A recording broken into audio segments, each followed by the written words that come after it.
Bonjour à tous, dans cette vidéo je vais vous parler de la prescription, ses différentes catégories et les expressions que je peux employer. Je vais même vous parler de l'emploi de l'impératif et de l'infinitif pour exprimer la prescription. Allez, c'est parti. La maman dit à son garçon: je te permets de passer un petit moment auprès de ton ami Farid, mais lorsque tu reviendras, tu dois te dépêcher. Je te conseille de ne pas perdre de temps en chemin et surtout, je t'interdis de parler à quelqu'un. Maintenant, pars et souviens-toi de toutes ces recommandations. Qui parle dans cette réplique? Alors, c'est la maman. Que fait-elle? Elle donne des prescriptions. C'est-à-dire, elle donne un ensemble de recommandations, un ensemble de règles, de préceptes.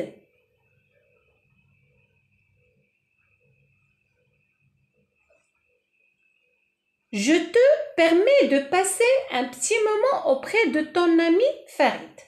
C'est la première prescription. Elle marque la permission. C'est avec le verbe permettre. Je te permets. La deuxième prescription ou recommandation, tu dois te dépêcher. Nous avons ici l'emploi du verbe devoir.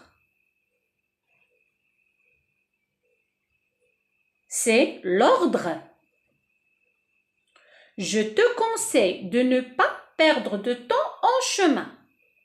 Comme vous voyez ici, à travers le verbe qui est marqué en rouge, nous avons un conseil.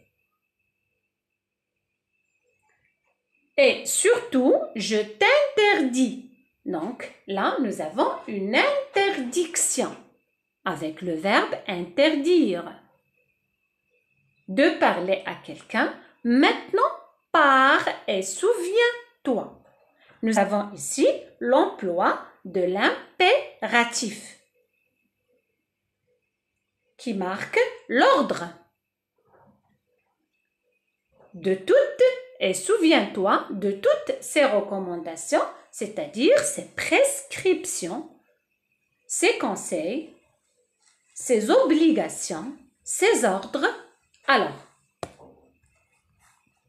pour parler en français, vous devez connaître les 5 catégories qui peuvent nous indiquer la prescription. Nous avons l'obligation, l'interdiction, l'ordre, le conseil, la permission. On va essayer de travailler l'ordre. On emploie l'impératif. Réveille-toi à l'heure. Nous avons ici l'emploi du verbe se réveiller à l'impératif présent. Parle poliment. Réponds vite. Sortez immédiatement.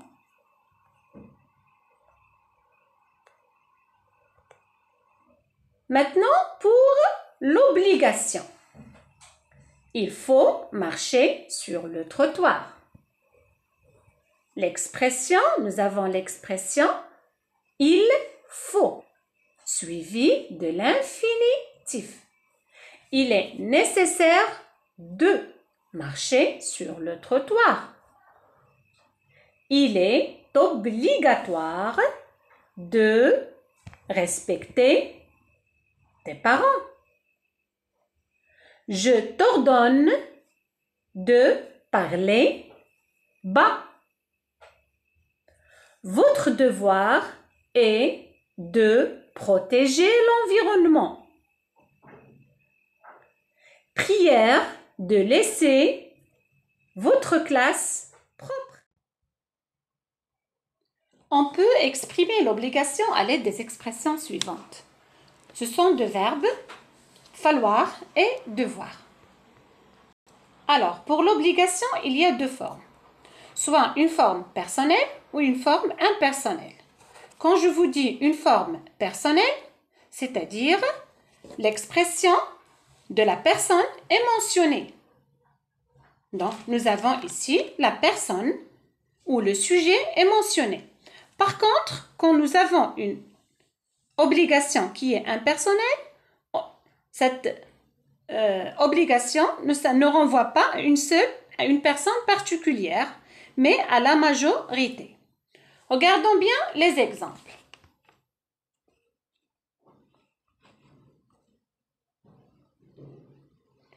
Il faut arriver à l'heure. C'est une obligation qui est impersonnelle. Le sujet n'est pas mentionné. On parle d'une personne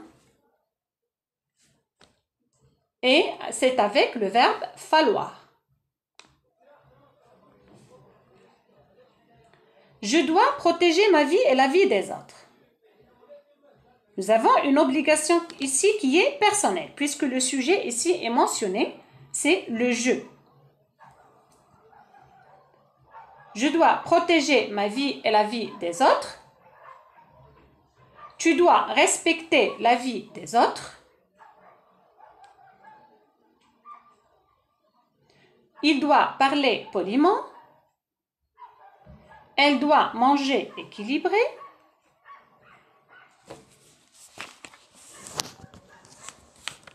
Nous devons rester à la maison. Vous devez pratiquer du sport souvent. Ils doivent écrire correctement.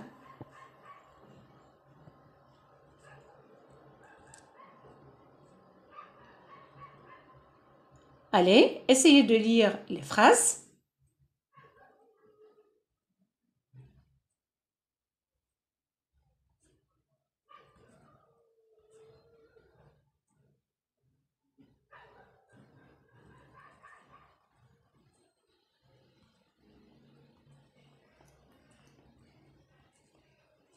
Maintenant, l'interdiction. Avec les expressions suivantes. Il est interdit de, il est défendu de, interdiction de, défense de, sont suivis tous de l'infinitif. S'ajoute à tout cela la négation des verbes devoir, falloir et pouvoir. Exemple. Il est interdit de jouer dehors. Il est défendu de sortir la nuit. Interdiction de stationner.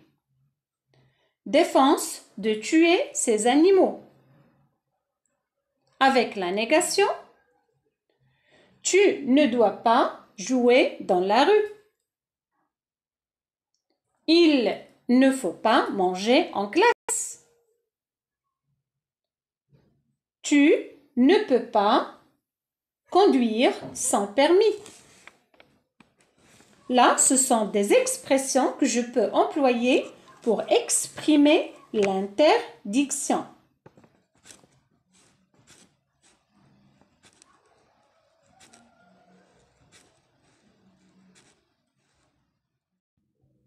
Ça vient après les expressions qui peuvent nous exprimer la permission. Je te permets de, je t'autorise de, tu as la permission de, tu as l'autorisation de, aussi je peux. Ce sont des expressions qui sont suivies d'un infinitif. Exemple, je te permets d'aller chez ton ami. Je t'autorise de faire un voyage. Tu as la permission d'aller au stade. Tu as l'autorisation de manger chez ton ami. Je peux sortir avec mes amis.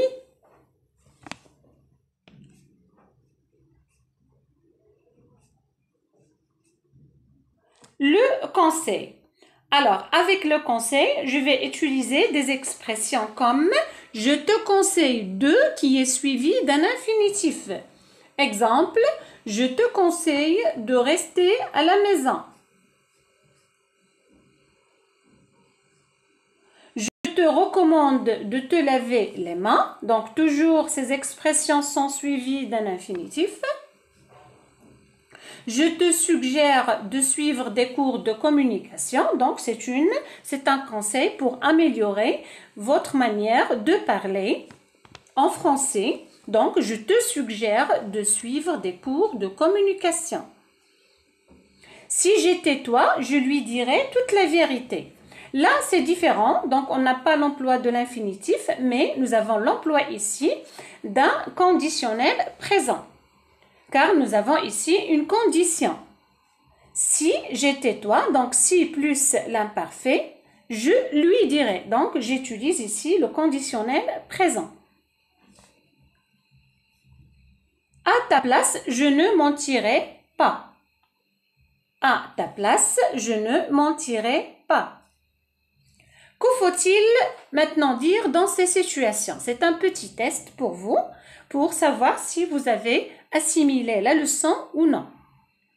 Donc, on commence. Une fille recommande à sa copine un restaurant de spécialité marocaine. Que va-t-elle dire à propos de cette situation? Je vous laisse un petit moment pour réfléchir.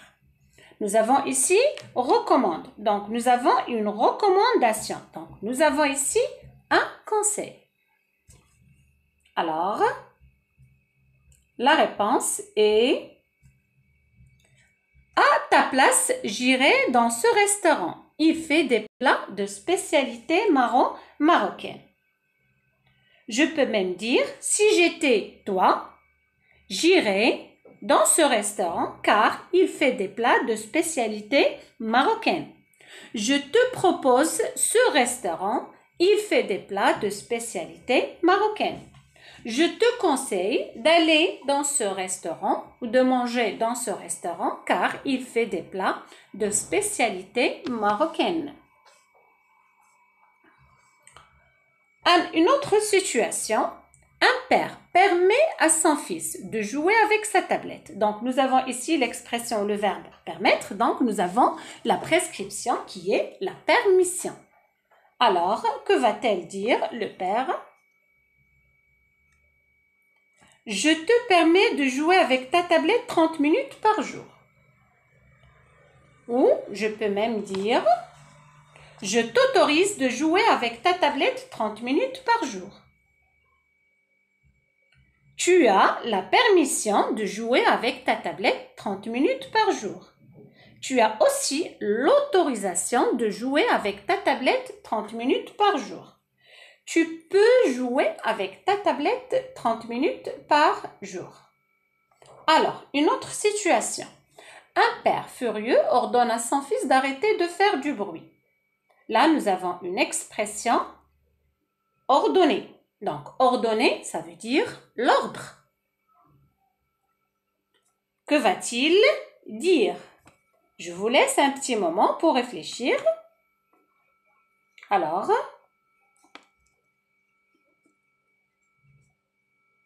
cesse de faire du bruit. Nous avons l'emploi de l'impératif présent. C'est le verbe cesser. Cesse de faire du bruit.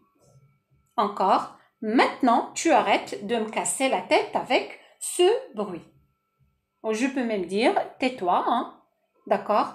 Alors là, nous avons une autre forme pour exprimer l'ordre. C'est l'emploi du présent. Maintenant, tu arrêtes de me casser la tête avec ce bruit. Merci de votre attention et j'espère que ma leçon a pu vous clarifier la notion de la prescription et à la prochaine, Inch'Allah.